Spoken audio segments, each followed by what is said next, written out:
दुर्गा नदी के किनारे बसा एक गांव फूलपुर। गांव में कुछ 100-150 लोग रहते थे। अंजलि, जो कि पास ही के जिले में रहती थी और 12वीं पास कर चुकी थी, उसके पिताजी ने बेटी को जल्दी विदा करने के लिए उसकी शादी फूलपुर गांव के मुकेश से करवा दी थी। मुकेश कभी स्कूल नहीं गया था और इस कारण वो पढ़ा लिखा नहीं था और बाकी गांव वालों की हालत भी मुकेश जैसी ही थी। मुकेश के घर में उसके माता पिता भी रहते थे। सासू माँ, मैं बाहर मंदिर तक जा रही हूँ, आधे घंटे में आ जाऊंगी।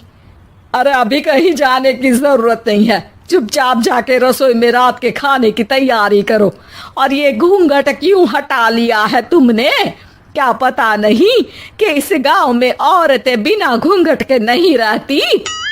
रात में अंजलि छत पर जाकर अपनी मम्मी से बात कर रही होती है। तभी गांव की 3-4 औरतें उसे देख लेती है और दरवाजे पर आकर उसकी सास से शिकायत करने लगती है।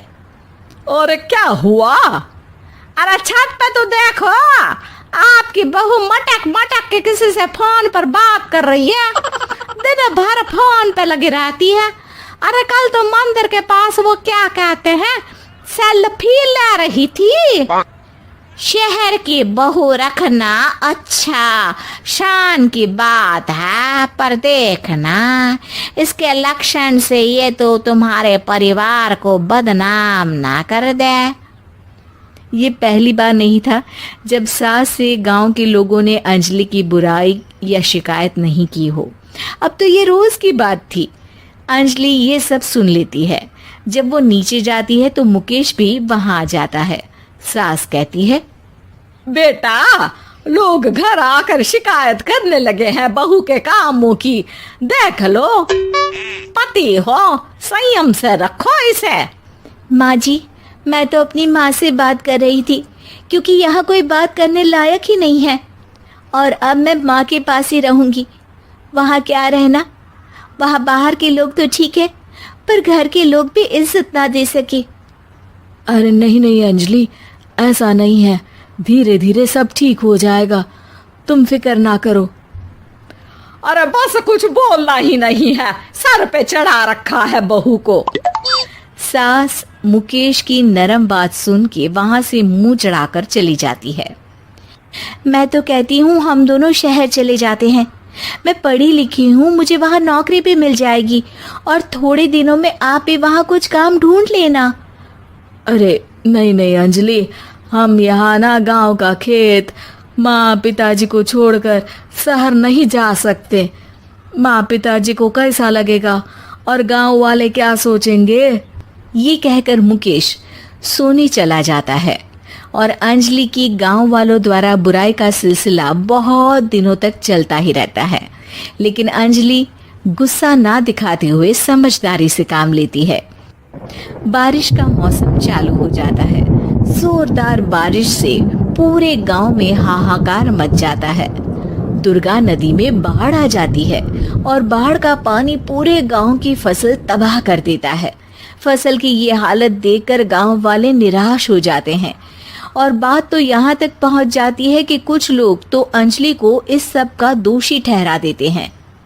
अरे पूरी फसल तबाह हो गई, पता नहीं किसकी नजर लग गई है।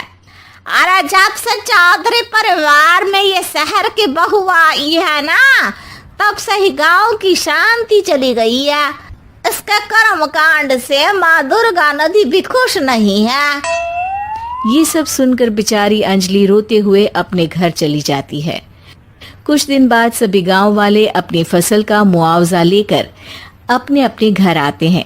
मुकेश भी 1500 लेकर आता है। अंजलि को जब पासबुक दिखाता है तो अंजलि हैरान हो जाती है। अरे, ये पासबुक में तो उन्होंने 4000 की एंट्री करी है और आपको सिर्फ 1500 दिए। सच में? अरे, वो सरकारी अफसर आपको बेवकूफ बना रहे हैं। सरकार की तरफ से हमें 4000 मिले हैं, लेकिन बाकी का सारा पैसा खुद ही खा रहे हैं। आप लोग के अनपढ़ होने का फायदा उठा रहे हैं। ये सब सुनकर मुकेश परेशान हो जाता है, लेकिन अंजलि उसे हिम्मत से काम लेने को कहती है और सुबह होते ही मुकेश को पंचायत कार्यालय ले जाती है और साथ में गांव के और लोगों को भी।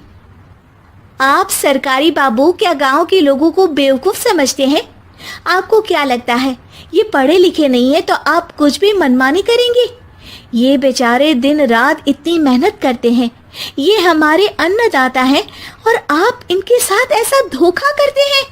अरे क्या बके जा रही है ये लड़की, किस धोखे की बात कर रही है? अपने कांड करके नदी माँ को नाराज करके हमारा नुकसान करके इसे चैन नहीं मिला क्या? सरपंच जी, इन सरकारी बाबू ने मुझे बेवकूफ बनाया है और मेरे हिस्से के पैसे खुद चट कर गए। बस ये सुनते ही सरपंच वहां से दुम दबाकर भाग जाता है। पता चलता है कि जनपद अधिकारियों ने गांव के सरपंच के साथ मिलकर सबके साथ धोखा किया है। सब लोगों का विरोध शुरू हो जाता है और आखिर में अधिकारी सब गांव वालों के हिस्सों के बचे हुए पैसे उन्हें लौटा देते हैं और कई दिन तक सरपंच गांव में लौटता ही नहीं। अंजलि, तुम नहीं होती तो हम गांव वालों को तो पता ही नहीं चलता कि ये हमें हर बार बेवकूफ बनाते हैं। हाँ हाँ अंजलि बेटी, हमें माफ कर दो।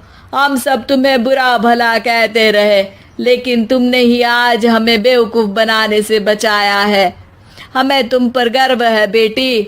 अब समझ आया कि सरपंच तुमसे नहीं, तुम्हारे पढ़े लिखे होने से नफरत करता था। क्यों ना इस बार हम अंजलि को ही सरपंच पद के लिए चुन ले? क्या कहते हो गांव वालों? पढ़ी लिखी सरपंच। बस पूरा गांव अंजलि के लिए ताली बजाता है और अंजलि की सास उसे खुशी से